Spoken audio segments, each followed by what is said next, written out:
গল্পের নাম একটু মনে রেখো। গল্পটি লিখেছেন অনামিকা মণ্ডল সেনগুপ্ত। সকাল থেকেই আজ মনটা বড় অশান্ত ডক্টর সৌরদীপ ঘোষালের। একটা চাপা উত্তেজনা কুড়ে কুড়ে খাচ্ছে তাকে। সত্যিই কি ফুল আসবে তার মেয়ের বিয়েতে? পারবে সব বাধা পার হতে?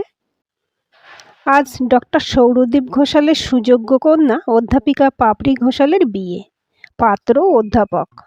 তবে পাপড়ির মতো ইংরেজি সাহিত্যের নয়। পাপড়ির হবু বর অঙ্কের অধ্যাপক। দক্ষিণ কলকাতায় নিজেদের বড় বাড়ি, বনেদি পরিবার, সব মিলিয়ে সুপাত্র। সব থেকে বড় কথা, পাপড়ি নিজে রৌনককে পছন্দ করেছে। মেয়ের উপর অগাধ ভরসা ডক্টর ঘোষালের। সেই কারণে মেয়ের বিবাহ পরবর্তী জীবন নিয়ে খুব একটা চিন্তিত নয় তিনি। বিয়ের দায়িত্বও নামকরা ইভেন্ট ম্যানেজিং কোম্পানিকে দিয়েছেন। ফলে বিয়ে বাড়ির হ্যাপাও খুব একটা বেশি নেই। তবে মেয়ের বিয়ে বলে কথা, তাই অতিথি আপ্যায়ন সহ আরও অনেক খুঁটিনাটি বিষয়ের উপর নজর রাখতে হচ্ছে। মেয়েকে সম্প্রদানও উনি করবেন। তার জন্য সকাল থেকেই উপোস করে আছেন। এখন দুপুর হয়ে গেছে। একটু আগে বিবাহের পূর্বে পূর্বপুরুষকে জলদান ও আনুষঙ্গিক নিয়মকানুনগুলো শেষ করে এখন নিজের ঘরে এসে ইজি চেয়ারে বসে বিশ্রাম নিচ্ছেন। চোখ বন্ধ করে নিজের হৃদয়ের লাভডুবগুলো অনুভব করছিলেন। অতীতের স্মৃতিগুলো একে একে তার চোখের সামনে এসে ধরা দিচ্ছিল। চোখ বন্ধ করে তিনি পুরনো স্মৃতির অতলে ডুব দিলেন। ডাক্তার সৌরদীপ ঘোষাল তখন মাত্র ২৬ বছরের যুবক। সবে ডাক্তারি পাশ করে পুরুলিয়ার একটি গ্রামের হাসপাতালে ডাক্তার হিসেবে নিযুক্ত হয়েছেন। সারা জীবন কলকাতা শহরের বাসিন্দা সৌরদীপ শহর থেকে দূরে এই গ্রামে এসে বেজায় বিপদে পড়েন। হাসপাতালের পিছনে একটি কোয়ার্টার বাস করার জন্য বরাদ্দ হলেও রান্নাবান্না খাওয়া দাওয়া কিভাবে হবে সেই নিয়ে খুব সমস্যায় পড়ে যান। সেই সময় হাসপাতালের এক সিস্টার একটি সাঁওতালি বুড়িকে সৌরদীপের কাজকর্ম করে দেওয়ার জন্য ঠিক করে দেন। বুড়ির সাথে তার মা মরা নাতনি ফুলমণি কাজে আসতো। মেয়েটির বয়স তখন ১৭ কি ১৮। কাজকর্ম ভালোই করে, তবে সৌরদীপের বইপত্রগুলোর উপর ওর খুব নজর ছিল। রোজই সৌরদীপের বইপত্রগুলো সাজিয়ে গুছিয়ে রাখত। একদিন সৌরদীপ ওকে জিজ্ঞাসা করল, ও কেন ওর বইগুলো রোজ ঘাঁটাঘাঁটি করে। তখন ফুলমণি বলল, ওর নাকি বই পড়তে খুব ইচ্ছে করে, কিন্তু ও বা ওদের পরিবারের কেউ পড়তে জানে না, তাই বইগুলো ছুঁয়ে দেখে। সৌরদীপ ওকে জিজ্ঞাসা করে, ও পড়াশুনো শিখবে নাকি। ফুলমণি আনন্দের সঙ্গে রাজি হয়ে যায়, কিন্তু সৌরদীপ কাজের চাপে ফুলমণিকে পড়ানোর কথা ভুলেই যায়। একদিন বিকেলে সৌরদীপ বইপত্র নিয়ে বসেছিল। এমন সময় ফুলমণি এসে বলে, তাকে কবে থেকে পড়া শেখাবে ডাক্তারবাবু।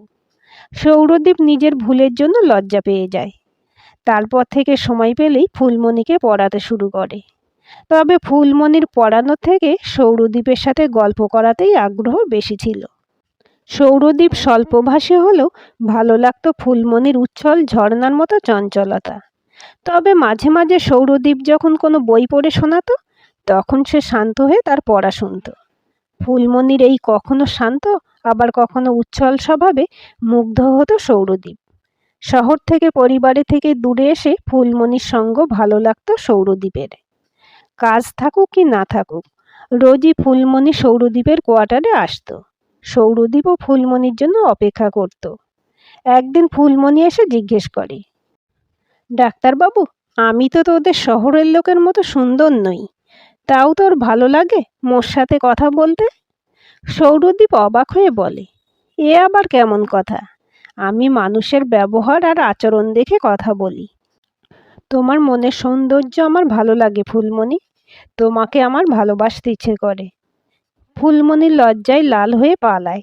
সৌরদীপের সেই দিন আর অন্য কোনো কাজ করা হয় না। সে চোখ বন্ধ করে ফুলমণির কথা ভাবতে থাকে। ফুলমণির মায়াবী চোখ দুটোর অপরূপ সৌন্দর্য সৌরদীপকে মাতাল করে তোলে। পরদিন সকালে ফুলমণি এসে জানায় ও ঠাকুরমা অসুস্থ, তাই এখন থেকে ওই ডাক্তারবাবুর কাজ করবে। এরপর থেকে সৌরদীপ আরও কাছাকাছি আসে ফুলমণির। সৌরদীপ ভুলে যায় তার সামাজিক মর্যাদা। সে ফুলমণির প্রেমে মাতাল হয়ে ওঠে। সেই দিন সৌরদীপের ডিউটি অফ ছিল। মেঘলা আকাশ, সৌরদ্বীপ একটা জার্নাল নিয়ে বসেছিল। এমন সময় ফুলমণি খুব সেজেগুজে সৌরদ্বীপের কাছে আসে। সৌরদ্বীপ মুগ্ধ দৃষ্টিতে ফুলমণির দিকে তাকায়। ফুলমণি সৌরদ্বীপকে বলে, আজ ওদের একটা পরব আছে। ও আজ দূরে পাহাড়ের উপর মন্দিরে যাবে পুজো দিতে, তাই আজ সৌরদ্বীপে রান্না করতে পারবে না। তারপর সৌরদ্বীপের হাত ধরে বলে, চল না ডাক্তারবাবু আমার সাথে। সৌরদ্বীপ প্রথমে না করেও পরে ফুলমণির সাথে মন্দিরে যায়। ফুলমণির গ্রামের লোক ডাক্তারবাবুকে পেয়ে খুব খুশি হয়। ফেরার পথে জোরে বৃষ্টি নামে। অন্ধকার গ্রামের রাস্তায় সৌরদ্বীপ পড়ে গিয়ে ব্যথা পায়। ফুলমণি ওকে ধরে ধরে কোয়ার্টারে নিয়ে আসে। ফুলমণি সৌরদ্বীপের ব্যথার জায়গা পরিষ্কার করে মলম লাগিয়ে দেয়। ওর আলতো ছোঁয়ায় সৌরদ্বীপের শিরা উপশিরায় রক্ত গরম হয়ে দাপাদাপি করতে থাকে। সিক্ত কাপড়ের মধ্য দিয়ে ফুলমণির অবাধ্য যৌবন প্রবলভাবে প্রস্ফুটিত হয়ে উঠেছিল। সৌরদ্বীপ নিজেকে আর ধরে রাখতে পারল না। ফুলমণিকে আঁকড়ে ধরে ওর কপালে ভালোবাসার চুম্বন এঁকে দেয়। বড় গাছকে যেমনভাবে লতা জড়িয়ে ধরে আশ্রয় খোঁজে, ফুলমণিও সেইভাবে সৌরদ্বীপকে আলিঙ্গনে আবদ্ধ করে নিজের যৌবনকে সৌরদ্বীপের কাছে নিবেদন করে। ভালোবাসার অমোঘ আকর্ষণে দুটো মনের সাথে সাথে দুটো শরীরও এক হয়ে যায়। সৌরদ্বীপ যৌবনের প্রথম ভালোবাসার স্বাদ পেয়ে তৃপ্ত হয়। পরদিন থেকে ফুলমণি আর কাজে আসে না। সৌরদ্বীপও লজ্জায় প্রথম কয়েকদিন ফুলমণির খোঁজ না করলেও তারপর আর থাকতে না পেরে ফুলমণির খোঁজে ওর বাড়ি যায়। ফুল ওকে দেখে লজ্জায় প্রথমে কথা বলতে চায় না। তখন সৌরদ্বীপ ফুলকে বলে ও ফুলকে বিয়ে করতে চায়। ফুল আঁতকে উঠে বলে, এ হয় না, ডাক্তারবাবুর যোগ্যও নয়, আর সমাজও ওদের সম্পর্ককে মানবে না। সৌরদ্বীপ ফুলকে বলে, তুমি কিছু ভেবো না, আমার মা নেই, বাবাই সব, আর বাবার কাছে আমার সুখেই সব। আমার বাবাকে রাজি করিয়ে তোমাকে বিয়ে করে নিয়ে যাব। ফুলমণি গভীর ভরসায় সৌরদ্বীপের বুকে মাথা রাখে। সৌরদ্বীপ ফুলমণির ঠোঁটে ঠোঁট রাখে। প্রবল অশ্লেষে ফুলমণি ঠোঁট থেকে সিক্ততাটুকু শুষে নিয়ে বলে, অপেক্ষা করো ফুল, আমি খুব তাড়াতাড়ি আসব। পরদিন সৌরদ্বীপ কলকাতায় বাবার কাছে চলে যায়। কলকাতায় এসে সৌরদ্বীপ বাবাকে ফুলের কথা বলে। এই প্রথম সৌরদ্বীপের বাবা সৌরদ্বীপকে নিরাশ করে। সে বলে, তার পক্ষে একটা সাঁওতাল মেয়েকে ছেলের বউ হিসেবে মেনে নেওয়া সম্ভব নয়। সে যেন ওই মেয়েটার কথা ভুলে যায়। সৌরদ্বীপ বলে, সেটা সম্ভব নয়। তখন সৌরদ্বীপের বাবা বলেন, ও যদি ওই মেয়েটার সাথে সম্পর্ক রাখে তাহলে যেন বাবার বাড়ি থেকে বের হয়ে যায়। সৌরদ্বীপ বাবাকে জানায় কালই সে বাড়ি থেকে চলে যাবে, কারণ ফুলকে মনে মনে সে স্ত্রী হিসেবে মেনে নিয়েছে। কিন্তু সেই রাত থেকেই প্রবল জ্বর আসে সৌরদ্বীপের। টানা 2 মাস টাইফয়েডে ভোগে সৌরদ্বীপ। ওদিকে ফুলমণি সৌরদ্বীপের অপেক্ষায় দিন গুনতে থাকে। এর মধ্যেই ফুলের শরীরে নতুন প্রাণের সঞ্চার হয়েছে। সৌরদ্বীপের ভালোবাসার ফসল তার শরীরে, অথচ সৌরদ্বীপ নেই। চিন্তায় ফুলমণির পাগল দশা। এমনই একদিনে সৌরদ্বীপের বাবা খুঁজে খুঁজে ফুলমণির বাড়ি আসে। ফুলমণিকে জানায় সৌরদ্বীপের বিয়ে ঠিক হয়েছে, সে যেন আর তার ছেলের সাথে যোগাযোগ না করে। ফুলমণি সৌরদ্বীপের বাবার 2 পা ধরে নিজের মাতৃত্বের কথা বলে, আর একবারের জন্য তার ডাক্তারবাবুর সাথে দেখা করতে চায়।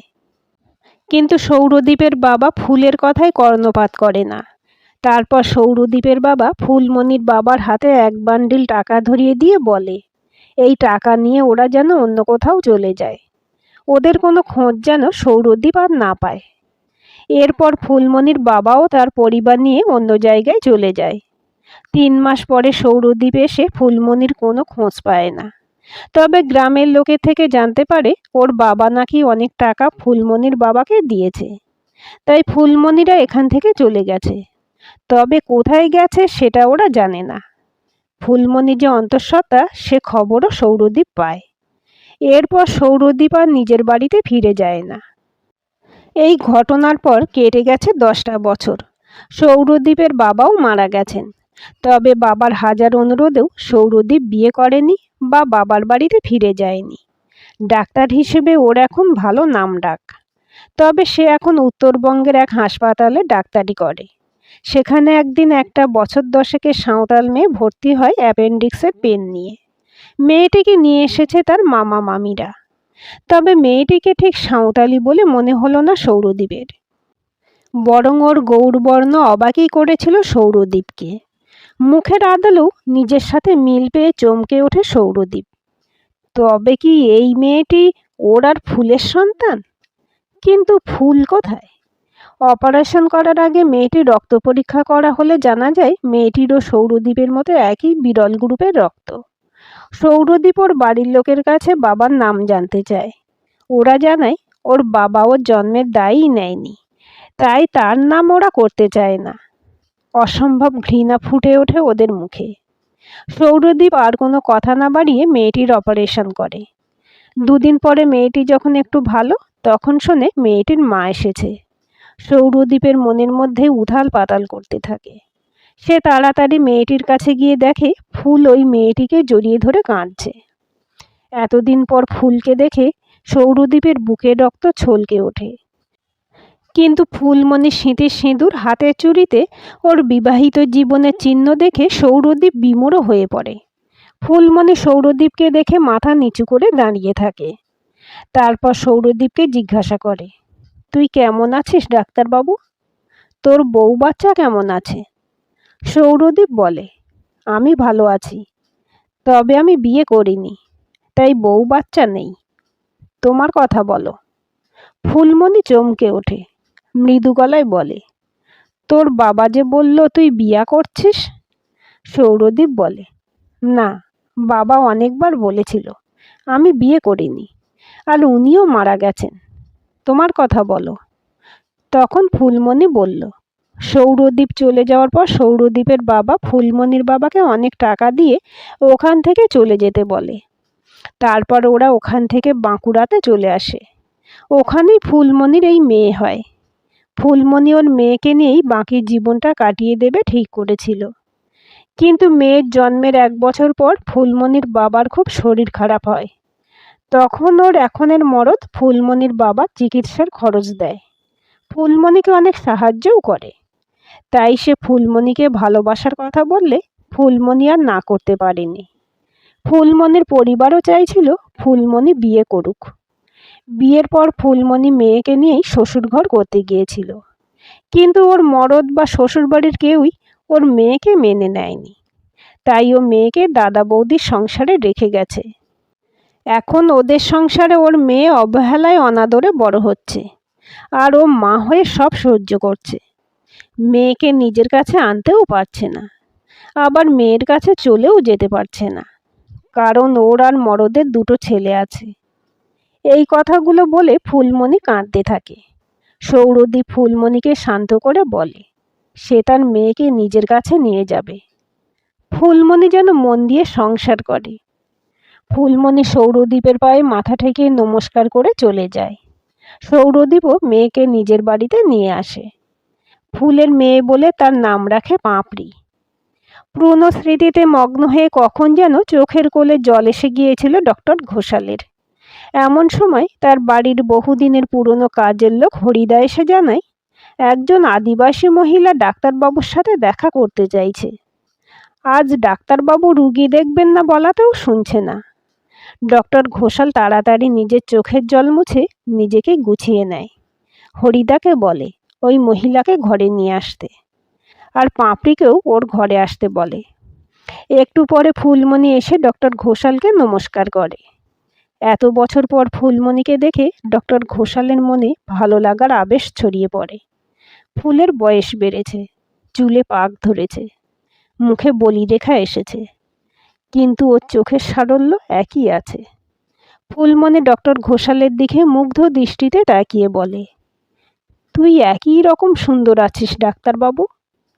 ডক্টর ঘোষাল হেসে বলে, কি যে বলো তুমি, কত বুড়ো হয়ে গেছি দেখো। বলে নিজের মাথার পাকা চুল দেখিয়ে হেসে বলে, মেয়ের বিয়ে দিচ্ছি যে, হা হা হা। এমন সময় পাঁপড়ি ঘরে আসে। ডক্টর ঘোষাল ফুলকে দেখিয়ে বলে, তোমার মা এসেছে, ওকে প্রণাম করো। পাঁপড়ি চুপ করে দাঁড়িয়ে থাকে। ডক্টর ঘোষাল আবার একই কথা পাঁপড়িকে বলে। পাঁপড়ি এবার মুখ খোলে, বলে, বাবা, তুমি আমার মা ও বাবা, ওনাকে আমার দরকার নেই, উনি আমার কেউ না।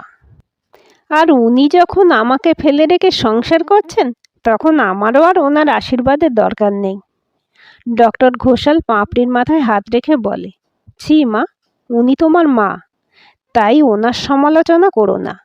আর উনি সবসময় তোমাকে ভালোবাসেন, ওনাকে প্রণাম করো।